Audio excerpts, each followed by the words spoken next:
ব্যাপার কি বলতো? হ্যাঁ, এই দল বেঁধে সব পিলপিল পিলপিল করে এদিকে আসছে। না না, গতি সুবিধের ঠেকছে না। লোকজনের চেহারা দেখে তো মনে হচ্ছে সবাই খুব ক্লান্ত, যেন পেটে দানা পানি পড়েনি। ওরে ওরে, বেশ বলেছিস তো। এই কি করে বুঝলি? তোরা তো জেনে কি কাজ? হ্যাঁ, না না, আমি জেনে কি করব বলতো? চল আমরা বরং ওই মন্ত্রী মশাইয়ের কাছে যাই। ও, বেড়ে বলেছিস তো। আগাম খবর দিতে পারলে মন্ত্রী মশাইয়ের কাছ থেকে কিছু মালকড়িও পাওয়া যেতে পারে, বুঝলি? তবে তার আগে আমাদের ব্যাপারটা আরেকটু খুঁটিয়ে জেনে নিতে হবে। চল চল, পা চালিয়ে গিয়ে ওদের ধরি।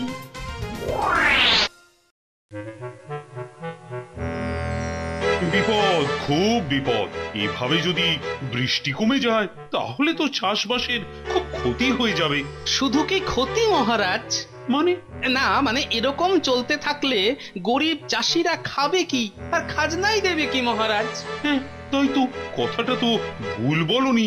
তাই আমি বলছিলাম যে ওই রাজকোষে তো এখন অর্থের অভাব নেই, তাই তাই তাই কি হলো? আহা, ছেড়ে কাশো না, বলো বলো, কি বলতে চাও বলো তো। তাই বলছিলাম যে ওই চাষিদের ঋণ মুকুব করে দিলে বেচারাদের বড় উপকার হয় মহারাজ। ওরে আমার দানের ছাগল হর্ষবর্ধন, দাঁড়া, মহারাজকে খালি উল্টো পাল্টা বুদ্ধি দেওয়া বার করছে। বাবা, এ তো ভারী ভালো প্রস্তাব। আপনি চাইলেই সবার ভালো। এই তো মন্ত্রী, সবই তো শুনলে, তুমি বরং দেখে নাও কার কার কাছে কত কত পাওনা বাকি। কিন্তু গোপালের বুদ্ধি শুনে কতজনের মুখে হাসি ফোটাবেন মহারাজ? মানেটা কি? পাল পাল লোক ঢুকছে পাশের খাম্বাজ রাজ্য থেকে। সর্বনাশ, সে কি? কই, আগে তো এই খবরটা পাইনি। কিন্তু ব্যাপারটা কি? মানে ওরা কি চায়? ওই যার জন্য সবাই আপনার কাছে ছুটে আসে, সাহায্য। বটা আর ঘটা খবর এনেছে। মহারাজ, মহারাজ সাহায্য করুন মহারাজ। আপনি আমাদের মা বাপ, আমাদের একটু সাহায্য করুন। সাহায্য চাই মহারাজ, সাহায্য চাই। উফ, দিন রাত সেই এক বলি, সাহায্য করুন আর সাহায্য করুন। হ্যাঁ, টাকার যেন গাছ আছে, নাড়ালেই পড়ে। মহারাজ, অনাহারে আমরা মরতে বসেছি, জলের ছিটে ফোঁটা নাই। মাঠ ঘাট শুকিয়ে হাঁ হয়ে গেছে। চাষবাস নেই, খেতে খেতে ফসল নেই। তার জন্যে মহারাজ কি করবেন? লাঙল নিয়ে মাঠে টসতে যাবেন নাকি? এই সমস্ত দৈব ঘটনা, আর এর উপরে আমার কোনো হাত নাই। রাজভান্ডার থেকে যদি একটু সাহায্য পেতাম। সামান্য সাহায্য পেলেও অন্তত হাত পেটা খেয়ে বাঁচবো কিছুদিন। কত কষ্ট করে দিচ্ছি, বা কি হবে? টাকা কি সস্তা যে তোমাদের জন্য দেদার খরচা করতে হবে? হ্যাঁ মন্ত্রী, আমার যেন কেমন খিদে খিদে পাচ্ছে। হ্যাঁ হ্যাঁ হ্যাঁ, পাবেই তো মহারাজ। খিদের আর কি দোষ? সেই কখন আধ ঘন্টা আগে 1 কিলো চিঁড়ে, 750 গ্রাম মুরগি, 6টা গাছ পাকা হিমসাগর আর 1.5 কিলো দই মেখে সামান্য ফলার করেছেন। এই যা যা যা, পালা সব, রাজামশাই এখন খাবেন।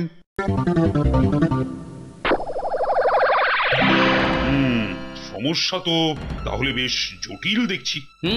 তাই তো মনে হচ্ছে সব শুনে। এখন তাহলে নিজের প্রজাদের সামলাবো না পাশের রাজ্যের প্রজাদের? তার থেকে আমি বলি কি মহারাজ, ভালো হয় আপনি যদি সবাইকে নিয়ে মাস দুয়েকের জন্য তীর্থ ভ্রমণে চলে যান। তীর্থ ভ্রমণ এই সময়? হ্যাঁ, না থাকবে বাঁশ, না বাজবে বাঁশি। কি বুদ্ধি, মাথা মোটা কোথাকার। পালিয়ে কোথায় যাব, গয়া না কাশী? মহারাজ, আমার মনে হচ্ছে একটা উপায় হতে পারে। আপনি আদেশ দিলে একবার চেষ্টা করে দেখতে পারি। ফলি ফাঁকা আওয়াজ, নিজের ঢাক নিজেই পেটায় খালি। বলো কি গোপাল?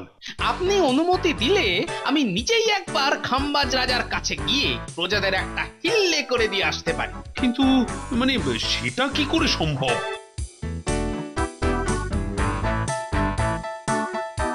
কি ব্যাপার? বলি তোমার ব্যাপারটা কি বলো তো? কথা নেই, বার্তা নেই, জিনিসপত্র গোছাতে বসে গেলে? বলি গিন্নি, কাজের সময় যদি কথাই বলে যাই তাহলে কাজটা হবে কি করে? হ্যাঁ, ও বুঝেছি, তুমি তাহলে বলবে না, না তাই তো? এই দেখো, সেটা আমি আবার কখন বললাম বলতো? ও গোপাল দাদু, এই বর্ষাকালটা কবে আসবে বলতে পারো? রচনা বইটা পড়লাম আষাঢ় শ্রাবণ বর্ষাকাল, কিন্তু শ্রাবণ মাস পেরিয়ে গেলেও বর্ষার দেখা নাই, তাই তো? হ্যাঁ হ্যাঁ ঠিক তাই, মানুষের কত কষ্ট। আর এই রকম কিছু মানুষের কষ্ট দূর করার জন্যই আমি এবার চললাম খাম্বাজ। আমরাও যাব, আমাদের নিয়ে চলো না দাদু। তোরাও যাবি মানুষের দুঃখ দূর করতে? বেশ তো, চল তাহলে। কি মজা, আমরাও যাব। হ্যাঁ হ্যাঁ, তোরা সঙ্গে থাকলে তোর দাদুও তাড়াতাড়ি ফিরে আসবে। হ্যাঁ, তারপর তুমি আবার আমার মুন্ডু চটকাবে। হ্যাঁ, কি আমায় কিছু বললে? হ্যাঁ হ্যাঁ, মানে বলছিলাম যে ওই মুড়ি মানে এবার তাহলে সবার জন্য ওই চিড়ে গুড় মুড়ি বেঁধে দাও, আমরা বেরিয়ে পড়ি।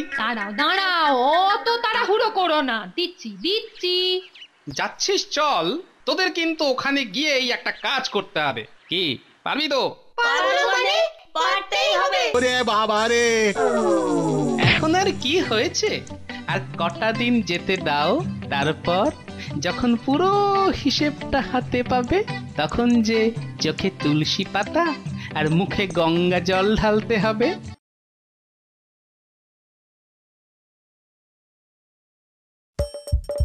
হাসির রাজা, জ্ঞানের রাজা, রসিক রাজা।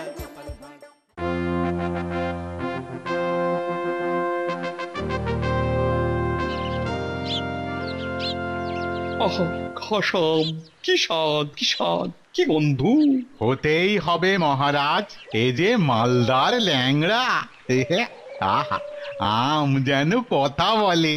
কিন্তু আমাদের কথা যে এবার বন্ধ হয়ে যাবে মন্ত্রী মশাই।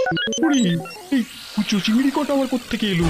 দেবতার কৃপায় আপনার রাজ ভান্ডারে কত কোটি কোটি টাকা মজুদ আছে। আছে তো কি হয়েছে, দুবেলা রাস্তায় কি ছড়িয়ে শুকোতে দেব নাকি? না না, রাজা মশাইয়ের কোটি কোটি টাকা, তার থেকে একটু যদি ওই 10-20 হাজার দেন, তাহলে অন্তত আমরা আর আমাদের বাপ দাদারা প্রাণে বাঁচে। এইবার এতক্ষণে বুঝেছি সেই এক কথা। উফ, অসহ্য। হ্যাঁ, সেই একই কথা, সাহায্য। হ্যাঁ, সাহায্য। মহারাজ, আপনি আমাদের কিছু দিতে পারেন না? না, উড়ে যত বড় মুখ নয় তত বড় কথা। লোকগুলো টাকা না পেয়ে এবার বাচ্চাগুলোকে পাঠিয়েছে। সাধু সন্ন্যাসীরা টাকা চাইলে না হয় বোঝা যায়। হ্যাঁ, তাদেরকেও না হয় কিছু দেওয়া যায়, কিন্তু বাচ্চাগুলো এসে কিনা হাজার হাজার টাকা চায়। এত সাহস! বেরো এক্ষুনি এখান থেকে, বেরো। এবার যে তবে আমাকে কোমর বেঁধে নামতেই হচ্ছে। অর্থ আছে, মান আছে, দানেতে মহান, খাম্বাজ রাজা যেন সাক্ষাৎ ভগবান। বটে, এই ফকির সন্ন্যাসীর ইলেম আছে বটে। রাজা মশাইয়ের জয় হোক। তা বাবাজি, হঠাৎ আমার রাজ্যে কি মনে করি? কিছু ঝাড়ার মতলবে এসেছে। এই ফকিরের ভিক্ষা পূরণ করতে হবে। সে নয় করা যাবে, কিন্তু আগে ভিক্ষের বহরটা তো শুনি। আমি ফকির মানুষ, আমার বিশেষ কিছু দরকার নাই। আমি শুধু 1 মাস রাজ ভান্ডার থেকে ভিক্ষা পেতে চাই। একদিন নয়, 2 দিন নয়, টানা 1 মাস। আর আমার ভিক্ষার একটাই নিয়ম আছে। ভিক্ষার আবার নিয়ম? বলো শুনি। আমি প্রথম দিন যা নেব, দ্বিতীয় দিন তার দ্বিগুণ, তৃতীয় দিন তার 3 গুণ, এইভাবে চলবে 1 মাস ধরে। বাবা, বটে, বেশ মজার ব্যাপার তো। কিন্তু প্রথম দিন কত লাগবে? আমি তো আগেই বলেছি রাজামশাই, আমার চাওয়া খুব অল্প। আপনি প্রথম দিন ওই 1 আনা দিলেই আমি সন্তুষ্ট। হ্যাঁ, মাত্র 1 আনা? ইয়ার কি বড় কথা। ঠিক আছে, তোমার ভিক্ষা মঞ্জুর করলাম। রাজামশাই, ভালো করে যাচাই করে নেবেন নাকি? আর একবার। আরে এত বড় সাহস! ফকির সন্ন্যাসীকে সন্দেহ? তবে রে, দেব অভিশাপ। চড়ছেন কেন ও তো এমনি এমনি বলেছিল, বাচ্চা ছেলে তো। না না না না, কোনো ভরসা নাই। এই মন্ত্রী পরে আমায় ভিক্ষা নাও দিতে পারে। আপনি মহারাজ একটা কাগজে লিখে একেবারে দস্তখত করে দিন যে আপনি আমায় 1 মাসের ভিক্ষা এই শর্তে মঞ্জুর করেছেন। আচ্ছা আচ্ছা আচ্ছা, বেশ বেশ বেশ বেশ, তবে তাই হবে।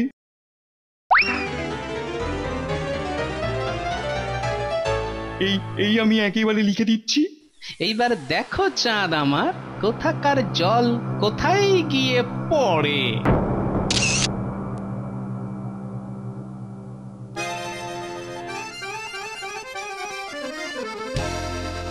রাজা মশাইয়ের জয় হোক, দাও এই গরিব সন্ন্যাসীকে ভিক্ষা দাও। হ্যাঁ দাঁড়াও, আজ তো 5 দিন হলো। আজ মাত্র 1 টাকা। একবার গুনে নিই ঠিক করে। প্রথম দিন 1 আনা, তারপর দিন 2 আনা, তারপর দিন 4, তারপর 8, তাহলে আজ হলো 16 আনা। হ্যাঁ মানে 1 টাকাই তো হচ্ছে। ও এই তো একেবারে পাকা মাথা। চারিদিকে তারই জয়গান, খাম্বাজের রাজা ভগবান। 5 তাহলে 32 টাকা। বাহ বাহ বাহ বাহ বাহ, হিসাবে কোনো ভুল নাই, একদম ঠিক। দেখি তো সাধু বেটা কোনো কারসাজি করছে কিনা।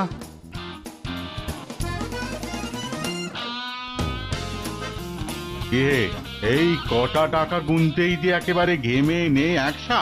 হ্যাঁ এই কটা পুরো 1024 টাকা। কত?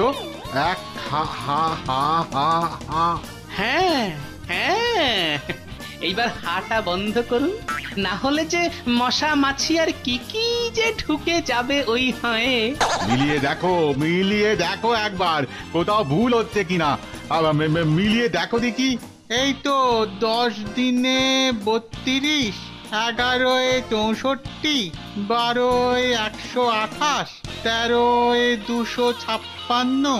এই তো হ্যাঁ 14 512, আর হিসেব মতো আজ 15 দিনে একেবারে 1024।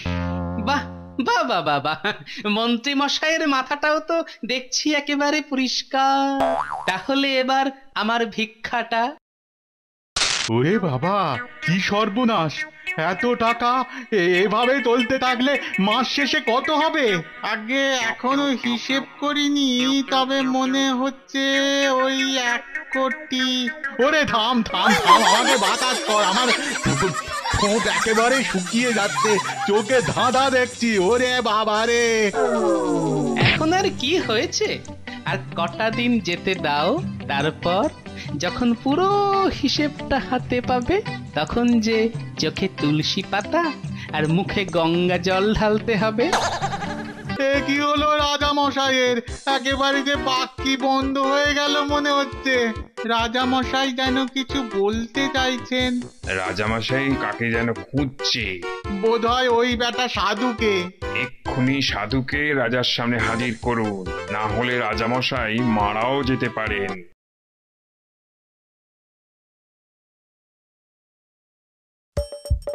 হাসির রাজা, জ্ঞানের রাজা, রসিক রাজা।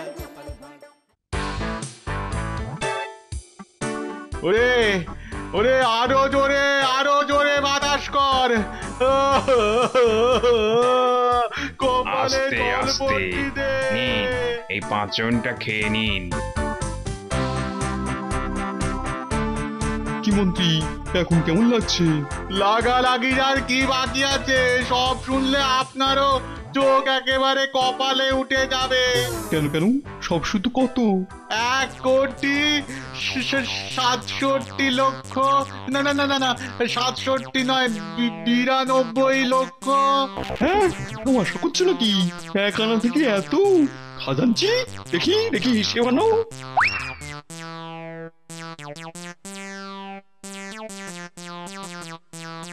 তাই তো, না হিসেব মতন তো তাই দাঁড়াচ্ছে। কি সর্বনাশ! আগে সমস্তই তো আপনার হুকুম মতো হয়েছে, কিন্তু এখন তো আর উপায় নেই। মহারাজের লিখিত হুকুম এ তো নড়চড় হতেই পারে না।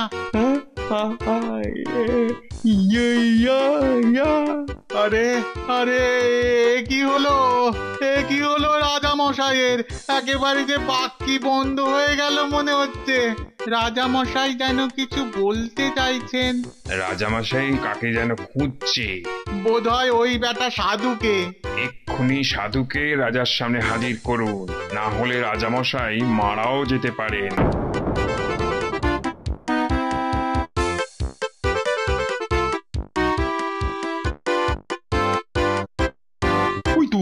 ওই তো সাধু। আরে আরে ওই তো সাধুকে দেখেই মহারাজের বুলি ফুটেছে। ও মহারাজ, অনেক কসরত করে ধরে এনেছি একে, কিছুতেই আসতে চায় না, খালি বলে এখনো ধ্যান বাকি আছে। বাবাজি আমায় বাঁচান, আমাকে আমাকে এইভাবে ধনে প্রাণে মারবেন না। হ্যাঁ, এসব আপনি কি বলছেন রাজা মশাই? অহিংসাই পরম ধর্ম। আপনি আপনি এবার ভিক্ষা নেওয়া বন্ধ করুন বাবা। সেটা কি করে সম্ভব রাজা মশাই? সাধুর মুখের কথার যে নড়চড় হয় না। তাছাড়া আপনিও তো একেবারে লিখে দিয়েছেন। এখন এখন যা হোক একটা রফা করে আমার কথা আমাকে ফিরিয়ে নিতে দিন। এইবার পথে এসো চাঁদ। বেশ, তবে কান খাড়া করে শুনুন। রাজ্যের লোক দুর্ভিক্ষে মরছে, তাদের বাঁচাতে 50,000 টাকা যদি আপনি দান করেন, তবেই আমি ভিক্ষা নেওয়া বন্ধ করব। আর উপায় কি? বেশ বেশ, তাই হবে। খাজাঞ্চি, এক্ষুনি এক্ষুনি ঘোষণা করো, প্রজাদের 50,000 টাকা রাজ তহবিল থেকে দেয়া হবে। শুনেছি শুনেছি, আমি সব শুনেছি। তারপর এখন সবাই কি বলছে ওখানে? ওখানে কি বলছে শুন তবে। প্রজা সব করজোরে করে মহারাজের জয়গান। রাজা মশাই দাতা কর্ণ, খাম্বাজ রাজা ভগবান। গোপাল, সত্যি তোমার কি বুদ্ধি! দাঁড়িয়ে আছে দেখো, যেন বিনয়ীর অবতার। দাদুর বুদ্ধিতে রাজা মশাই একেবারে কুপকার। জয় গোপাল বালুর জয়। সাবস্ক্রাইব করে দিন ভাই, আর বেলটা বাজাতেও ভুলবেন না, না হলে মজা মিস করবেন।